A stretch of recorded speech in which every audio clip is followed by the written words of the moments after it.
এই light house পাহারা দিতে আপনাকে বছরে প্রায় 15 কোটি টাকা দেয়া হবে।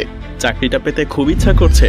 আরও অফুরন্ত সুযোগ সুবিধা আছে। যেমন এখানে থাকবে না কোনো বস, আপনি সম্পূর্ণ একা। নিজের ইচ্ছা মতো ঘুমাতে পারবেন, মাছ ধরতে পারবেন, যা মন চায় তাই করতে পারবেন।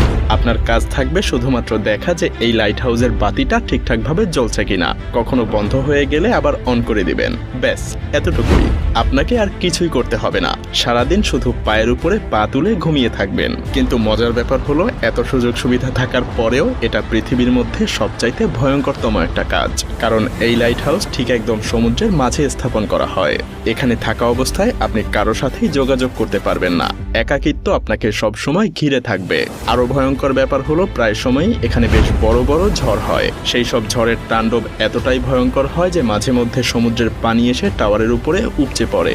এমনকি এই কাজে মৃত্যু পর্যন্ত হতে পারে। আরো কি কি মহাবিপদ এখানে ওত পেতে থাকে তা একটু পরেই জানতে পারবেন।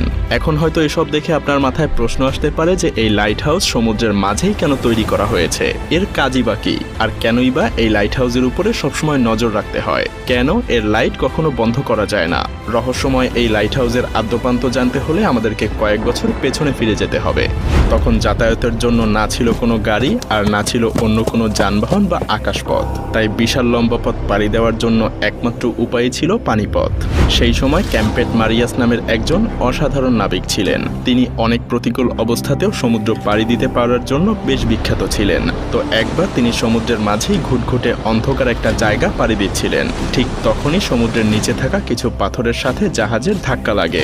সেই সময় জাহাজগুলো তৈরি করা হতো কাঠ দিয়ে, যার কারণে জাহাজের নিচে খুব সহজেই ফাটল ধরে যায়, আর পানি ঢুকে বেশ ক্ষয়ক্ষতিরও শিকার হয় জাহাজটা। এই দুর্ঘটনার পর ক্যাপ্টেন মার্শিয়াস এর সমাধান খুঁজতে থাকেন। তিনি এমন কিছু তৈরি করতে চাচ্ছিলেন যে এই ধরনের সমস্যা থেকে বাঁচানোর জন্য আগে থেকেই জাহাজের নাবিকদেরকে সাবধান করতে পারবে। কিন্তু এখানে মহা দুশ্চিন্তার কারণ হয়ে দাঁড়ায় প্রশান্ত মহাসাগরের বিশালতা। কারণ প্রশান্ত মহাসাগর এতটাই বড় আর বিশাল যে যদি 7টা মহাদেশের সমস্ত ভূমি একত্রও করা হয় তবুও প্রশান্ত মহাসাগরের আয়তনই বেশি থাকবে।